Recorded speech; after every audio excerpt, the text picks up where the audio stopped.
Please give a warm welcome to Priya. Hello, I'm Priya, and really quickly, I just wanted to read out my title, Motion Control Frame by Frame, and let's just start. So, first of all, has anybody ever seen this device before?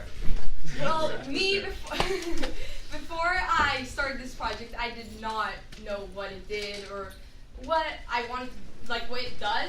But after I knew what I wanted to do, I knew I wanted to do stop motion animation.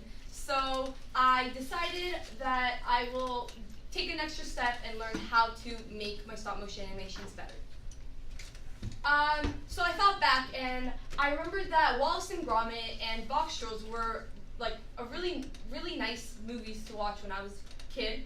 So as you can see in these two, it doesn't have any camera motion, it doesn't have any camera movement. But so I decided to take an extra step and learn how the camera movement can change the feeling of the scene and how it can make it more intricate and interesting. So these are the 4 steps I took to make my project. So first was to build my doll, my stop motion animation doll, and the second step was to really learn how to use the device, which was the hardest step for me because I was very confused. So that's why I did the building process first, because I was kind of taking my time and learning, trying to just learn it. And then the third step was to test out and really understand how the camera movement will work. And the fourth step was to finally take frame by frame photos.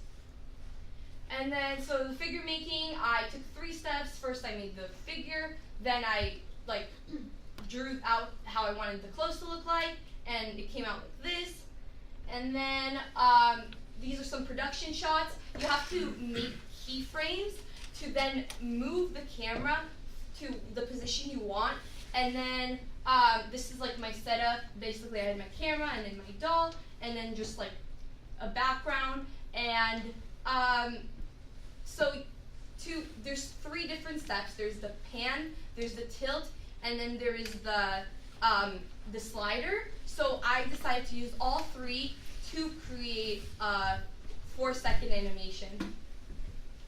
So this was the practice movement. This is without moving the doll. This is just the how the camera will look like for the scene. And so this was really you can see throughout the 4 seconds, you can see how the camera moves up, so that's the tilt. And then there's the pan, which it moves to the side while it just focuses on the character. And then the last one is the slider, so you can see how in the middle right here, you can see how it slides out to the right.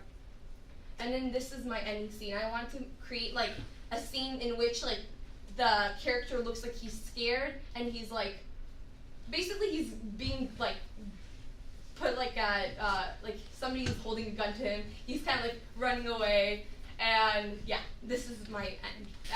Overall, I just learned that I really wanted to create a scene in which you make inanimate objects move. That's why I was really interested in stop motion animation, and that's it.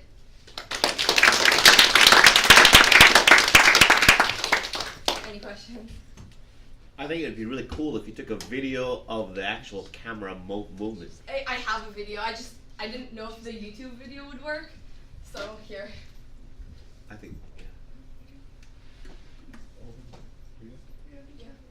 There's a spider over there. Oh, I'm not scared of spiders.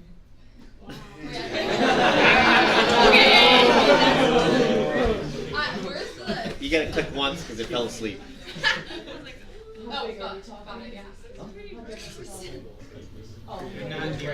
So basically, this is how the camera's taking shots. This is basically just the this is just the test.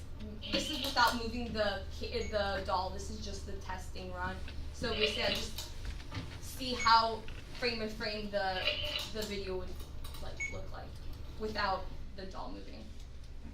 Yeah.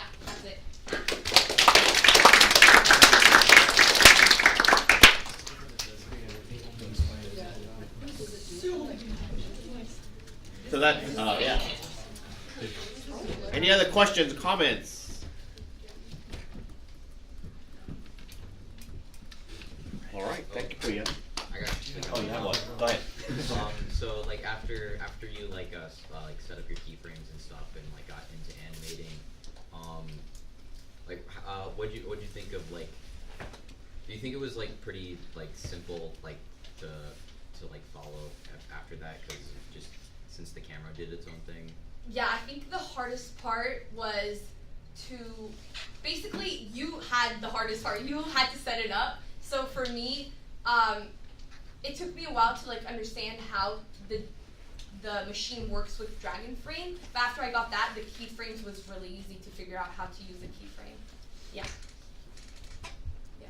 So I remember when you pitched this in class, you said you wanted to do like ice skating. Is there a reason why you didn't end up doing that? First of all, I thought that so for the base, like there's holes in it, so then it's gonna be hard to like make the sliding motion because you have to move, you have to like clip the feet into the holes, so you wouldn't be able to like make the sliding motion of like ice skater. So that's when I decided I wanted to change that into like a walk sequence, like a walk cycle somewhat. Yeah. Thank you.